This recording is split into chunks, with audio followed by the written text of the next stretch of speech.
तो इसी से जुड़ी एक और बड़ी खबर सामने आ रही है कि बीजेपी अध्यक्ष जेपी नड्डा से मिलने पहुंचे हैं ब्रजभूषण शरण सिंह। WFI पर एक्शन के बाद नड्डा से मिलने पहुंचे हैं ब्रजभूषण शरण सिंह। बड़ा मामला, जाहिर तौर पर निर्वाचित होने के बाद जिस तरीके से खेल मंत्रालय ने रोक लगा दी है, उसके बाद से बीजेपी अध्यक्ष से मिलना किस तरीके से देखा जाए इसे, ये बड़ा सवाल होता है। साथ ही साथ चूंकि आने वाले साल में यानी 2024 में हरियाणा समेत लोकसभा चुनाव है, तो ऐसे में इस एक्शन पर ये भी सवाल उठ रहे हैं कि क्या ये सियासी फैसला तो नहीं है। तो कई सवाल हैं और जवाब इसके जो है वो कुछ ही समय में दिख जाएंगे, समझ आ जाएंगे। लेकिन फिलहाल ब्रजभूषण शरण सिंह बीजेपी अध्यक्ष जेपी नड्डा से मुलाकात करने पहुंचे हैं।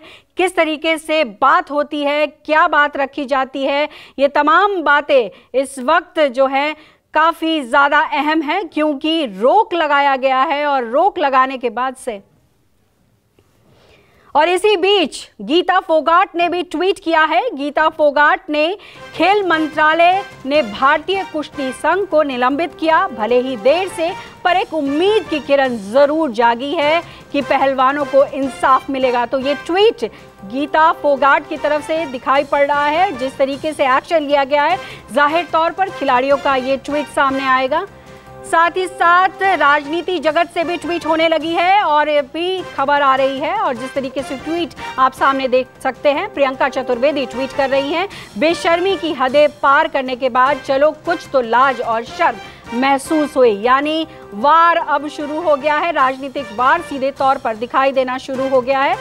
जाहिर तौर पर जिस तरीके से बड़ा फैसला लिया गया है और ये कहते हुए कि नियमों की अनदेखी हुई है और नियमों की अनदेखी होने की वजह से ही खेल मंत्रालय ने ये बड़ा फैसला लिया है। दिसंबर में ही नंदिनी नगर गोंडा में टूर्नामेंट का फैसला किया गया था। बिना पहलवानों को समय दिए आनन फानन में निर्णय लेने का फैसला किया गया और उसी के बाद एग्जीक्यूटिव कमेटी ही टूर्नामेंट कराने का फैसला ले सकती है, ऐसा खेल मंत्रालय ने कहा है।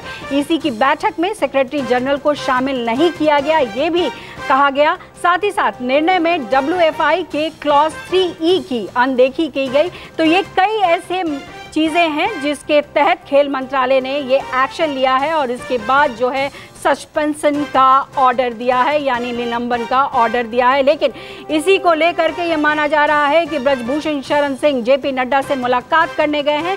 लेकिन इस बीच लगातार ट्वीट्स भी हो रहे हैं और जिस तरीके से गीता फोगाट ने ट्वीट किया है, कहीं न कहीं उम्मीद की किरण दिखाई पड़ रही है। और इसी पर और ज्यादा जानकारी के साथ हमारे संवाददाता प्रशांत देव जुड़े हैं। प्रशांत, बड़ी खबर है आज की और जिस तरीके से ये एक्शन हुआ है और अब ब्रजभूषण शरण सिंह जेपी नड्डा से मुलाकात करने पहुंचे हैं, किस तरीके से इसे देखा जाए?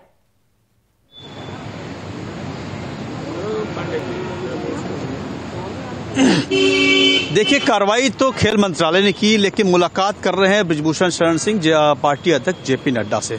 तो अब इसमें क्या बातचीत हुई, अभी तो बाहर अगर निकलेंगे तो उनसे बातचीत होगी तो साफ हो पाएगा। लेकिन जिस तरीके की अटकलें लगाई जा रही हैं कि ब्रजभूषण शरण सिंह एक मजबूत है, नेता है अपने इलाके में, और कहीं जो ये कार्रवाई की गई है उसका कोई उल्टा असर न पड़े। दरअसल में जो विरोध प्रदर्शन में लगातार धरने प्रदर्शन पे खिलाड़ी बैठे हुए थे, वो धीरे धीरे सरकार के लिए समस्या बन रहे थे। और ये चुनाव के बाद एक बार फिर से आवाज बुलंद हुई और विरोध प्रदर्शन तेज से हुआ।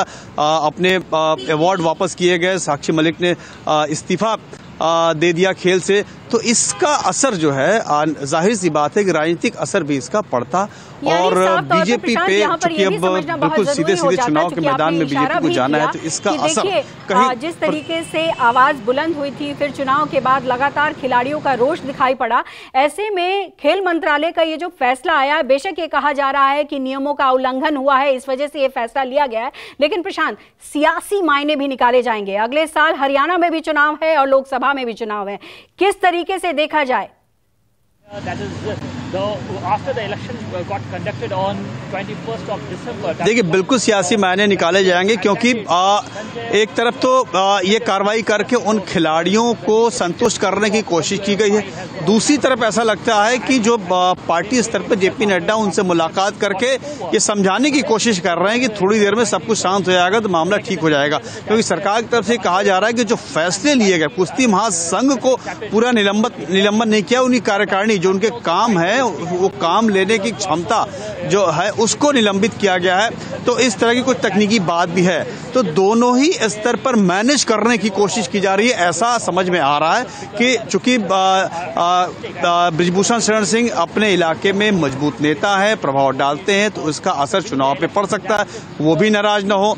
और जो खिलाड़ी धरने पे बैठे हैं, जो विरोध प्रदर्शन कर रहे हैं, एक नया फ्रंट न खुल जाए और उसको पूरी तमाम विपक्षी दल अगर उसको अपने साथ ले लेते हैं तो एक बड़ा मुद्दा मिल सकता है, जिससे कि आने वाले चुनाव में सरकार को समस्या हो सकती है, बीजेपी की समस्या हो सकती है। तो दोनों ही प्रॉब्लम को एड्रेस करने की कोशिश की गई है ऐसा लगता है, क्योंकि जो निलंबन किया गया है, नियमों का हवाला देकर ये कार्यकारिणी में जो फैसले मतलब जो वायलेट किया गया नियमों को, उसके वो आधार बना करके निलंबन कर दिया गया। इस निलंबन से जो धरने पे बैठे थे खिलाड़ी, जो नाराज थे, उनको संतुष्ट करने की कोशिश की गई है, ताकि उनकी बात भी सरकार ने सुन ली, क्योंकि वो लगातार सरकार को घेर रहे थे।